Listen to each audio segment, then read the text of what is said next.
ನಾನು ಯಾವುದು ಸುಳ್ಳು ಹೇಳಲ್ಲ. ದೇವೇಗೌಡರು ಸಾಹೇಬ್ರು ಹೇಳಿ ಅಂತ ಹೇಳವ್ರೆ. ಅವತ್ತು ನಮ್ಮ ಕನ್ವೆನ್ಷನ್ ಸೆಂಟ್ರಿಗೆ ಜಡ್ಜ್ ಅವ್ರ ಸಂಬಂಧಿಕರದ ಮದುವೆ ಸಂದರ್ಭದಲ್ಲಿ ಅವತ್ತು ಕೂಡ ಆಂಜನೇಯಗೌಡರು ಫೋನ್ ಮಾಡಿದ್ದಾರೆ, ಬ್ಯಾಂಗ್ಳೂರ್ಲಿದ್ದಾರೆ ಅಂತ ಅವ್ರ PA ಹೇಳಿದ್ದಾರೆ. ಮತ್ತು ಈ ಚುನಾವಣೆಗೆ ದೇವೇಗೌಡರು ಸಾಹೇಬ್ರೇ ಕರೆದಿದ್ದಾರೆ.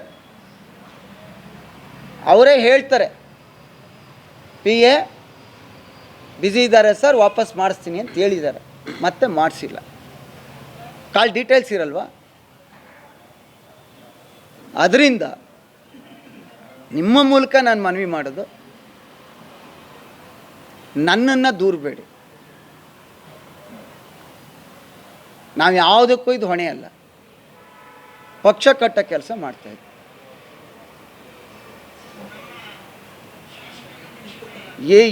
ಈಗಲೂ ಅವ್ರನ್ನ ಮನವಿ ಮಾಡ್ತಾ ಇರೋದು. ಆಮೇಲೆ ಸಿಂಗ್ಯುಲರಾಗೆಲ್ಲ ಮಾತಾಡಿದ್ರೆ, ನಾನು 35 ವರ್ಷ ರಾಜಕಾರಣದಲ್ಲಿ ಇದ್ದೀನಿ. ನನಗೆ ಸಂಸ್ಕಾರ ಇದೆ. ಸಾರ್ವಜನಿಕವಾಗಿ ಮಾತಾಡೋದಕ್ಕೂ ವೈಯಕ್ತಿಕವಾಗಿ ಕರೆದು ಹೋಗೋಬಾರ ಅನ್ನೋದಕ್ಕೂ ವ್ಯತ್ಯಾಸ. ಇಷ್ಟು ನಿಮ್ಮ ಮೂಲಕ ಮನವಿ ಮಾಡಿ, ನನಗೂ ಗೊತ್ತಿರಲಿಲ್ಲ. ಆಮೇಲೆ ಇದು ಸಂದರ್ಭ ಅಲ್ಲ, ಇದು ಸಂದರ್ಭ ಅಲ್ಲ. ಈಗಾಗಲೇ ರಾಜ್ಯದ ರಾಷ್ಟ್ರದ ನಾಯಕರು, ನಮ್ಮ ಕಾರ್ಯಕರ್ತರು ಸ್ವಲ್ಪ ನೋವಲ್ಲಿದ್ದಾರೆ. ಈ ಸಂದರ್ಭದಲ್ಲಿ ಅವೆಲ್ಲನ ಮರೆತು ಪಕ್ಷಕ್ಕೆ ಏನಾಗಬೇಕು ನೋಡೋಣ. ತಪ್ಪು ಸರಿ ಏನಾರ ಇದ್ದರೆ ಪಕ್ಷದ ವೇದಿಕೆಯಲ್ಲಿ ಕೂತು ಚರ್ಚೆ ಮಾಡಿ ತೀರ್ಮಾನ ಮಾಡಿಕೊಂಡ್ರೆ ಆಯಿತು. ಇಷ್ಟನ್ನು ನಿಮ್ಮ ಮೂಲಕ ಅವ್ರನ್ನ ಕೈ ಮುಗಿದು ಪ್ರಾರ್ಥನೆ ಮಾಡ್ತಾಯಿದ್ದೆ. ಕಾಲ್ ಡೀಟೇಲ್ಸೇ ಕೊಡ್ತೀನಲ್ಲ ಸರ್.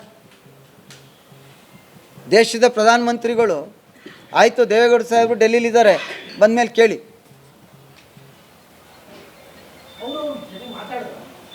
ಫೋನ್ ಮಾಡಿದ್ರು. ಫೋನ್ ಮಾಡಿದಾಗ ಹನ್ಮೇಶ್ ಅವ್ರ PA ಏನೋ ತೊಗೊಂಡ್ರಂತೆ, ಬ್ಯುಸಿ ಇದ್ದಾರೆ, ವಾಪಸ್ ಮಾಡಿಸ್ತೀನಿ ಅಂತ ಹೇಳೋರು. ಮತ್ತೆ ಮಾಡಲಿಲ್ಲ.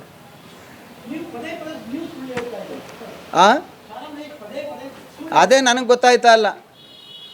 ನಾನು ಅವ್ರನ್ನ ನಮ್ಮ ನಾಯಕರು ಅಂದ್ಕೊಂಡಿದ್ದೆ. ಈಗ ಯಾಕೋ ಇತ್ತೀಚೆಗೆ ಯೋಚನೆ ಮಾಡ್ತಾಯಿದ್ದೀನಿ, ನಾನು ಅವ್ರ ಸರಿಸಮ ಲೀಡ್ರಾ ಅಂತ. ಈಗ ಯೋಚನೆ ಬರ್ತಾಯಿದೆ.